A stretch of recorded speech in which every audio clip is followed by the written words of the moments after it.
हाल ही के दौर में ऐसा नहीं कि बॉलीवुड के अंदर बहुत सारी अच्छी फिल्में नहीं बनी हैं, बहुत सारी अच्छी फिल्में बनी हैं और बहुत अच्छे फ्रेश सब्जेक्ट के ऊपर भी फिल्में बनी हैं, जैसे कि the Kashmir files, Kerala story, article 370, Madgaon express, Gadar 2, Vanvaas, Sabarmati express और किल।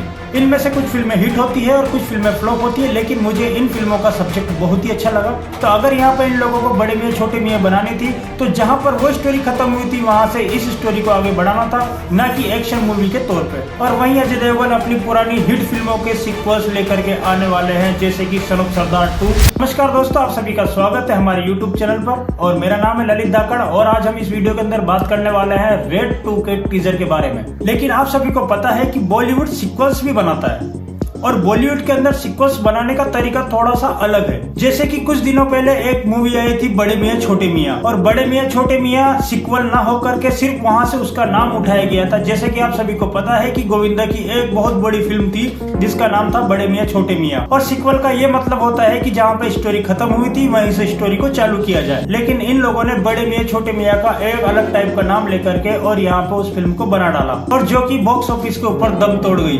तो एक इतने बड़े नाम को इन लोगों ने यहाँ पर आकर के मिसयूज कर लिया और जनता ने उसको नकार भी दिया। बात तो सही है। और अगर बड़े मियां छोटे मियां उसी टाइप से बनती जैसे कि गोविंदा और अमिताभ बच्चन की उसके अंदर ट्यूनिंग थी। क्या तुम क्या अपने आप को मुगले आजम हम लोग का अनारकली समझता है बे? कितना नचा रहा है।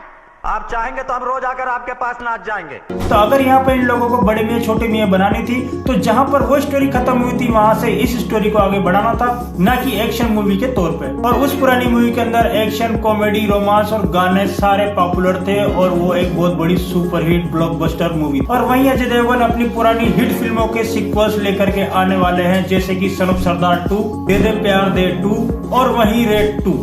2018 के अंदर अजय देवगन की एक फिल्म आई थी जिसका नाम था रेड। तो रेड तो आप लोगों ने देखी होगी कि एक बाहुबली के यहाँ पर एक सीबीआई अफसर किस तरीके से छापा मारता है, और जब वो छापा मारता है तो बाहुबली के लोग उसको किस तरीके से छापे मारने से रोकते हैं और किस तरीके से कहानी आगे बढ़ती है। मुझे वो फिल्म काफी पसंद आई। इससे पहले अजय देवगन की मूवी आई थी शैतान, वो सुपर हिट हुई थी। उसके बाद उनकी आई और में कहाँ दम था, वो एक फ्लॉप साबित हुई।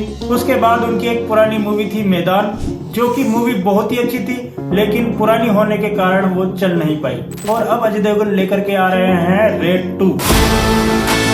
कल का दिन यानी कि शुक्रवार को अजय देवगन की मूवी रेड 2 का टीजर लॉन्च किया गया। वहीं 2013 के अंदर आई अक्षय कुमार की एक फिल्म जिसका नाम था स्पेशल 26, और उस फिल्म का प्लॉट कुछ अलग टाइप का था। उस फिल्म के अंदर कुछ नकली लोग सीबीआई अफसर या जो इनकम टैक्स के अफसर होते हैं वो बन करके रेड मारते हैं और पैसा जब्त करके फरार हो जाते हैं। और रेड 2 भी वही लेकर के आ रहे हैं जिन्होंने रेड 1 बनाई थी राजकुमार गुप्ता ने। और जब रेड मूवी आई थी तो वो एक सच्ची घटना पर आधारित थी। वो फिल्म 40 करोड़ के आसपास बन करके तैयार हो गई थी और उस मूवी ने 150 करोड़ के आसपास का कलेक्शन किया था और वो एक सुपरहिट फिल्म साबित हुई थी। रेड फिल्म की कहानी भी दमदार थी। अगर आप एक बाहुबली के यहाँ पे रेड मारते हो तो आपको अपनी जान की परवाह तो करनी ही पड़ेगी। वहीं जब मैंने रेड 2 का ट्रेलर देखा तो मुझे ट्रेलर बहुत ही अच्छा लगा और मैं इस ट्रेलर को अप्रिशिएट भी करता हूँ। जैसे ही रेड 2 का ट्रेलर चालू होता है तो इसके अंदर बोला जाता है कि इस मामले का फाइल लेकर के तभी निपटाया जा सकता था, क्या जरूरत थी एक अफसर के सामने राजा जी की फौज बुलाने के लिए। और इसके अंदर सौरभ शुक्ला दिखता है। सौरभ शुक्ला वही है जिन्होंने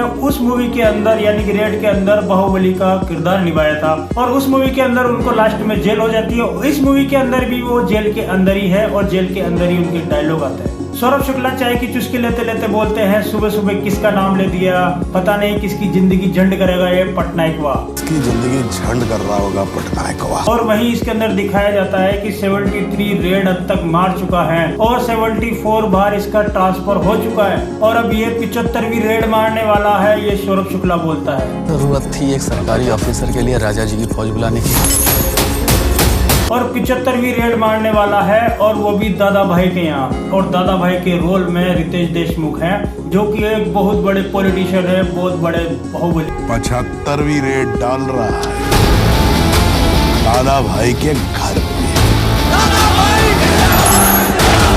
और हमें पटनायक की भूमिका में वही है जिन्होंने रेड 2 में काम किया था, मिस्टर अजय देवगन। इस टीजर की खासियत मुझे अच्छी ये लगी कि इसके अंदर पूरे के पूरे डायलॉग सौरभ शुक्ला जी के हैं और इसके अंदर विलेन और हीरो यानी कि रितेश देशमुख जो कि एक राजनेता का किरदार निभा रहे हैं, और वहीं अमेय पटनायक की भूमिका में अजय देवगन के सिर्फ 2 ही डायलॉग है। पहला डायलॉग ये है, रितेश देशमुख बोलते हैं कि पांडव कब से चक्रव्यूह रचने लग गए हैं, तो अजय देवगन बोलते हैं मैंने कब कहा मैं पांडव हूँ, मैं तो पूरी महाभारत हूँ। तो यही ये पांडव कब से चक्रव्यूह रचने लगे हैं? मैंने कब कहा कि मैं पांडव हूं? मैं तो पूरी महाभारत। इसी के साथ हमने टीजर को बहुत एंजॉय किया। अगर आपने भी एंजॉय किया हो, आपको टीजर कैसा लगा हो तो कमेंट सेक्शन में जरूर बताएं। वहीं ये मूवी 1 मई को आ रही है, तो इसको सिर्फ 1 महीना ही बचा है।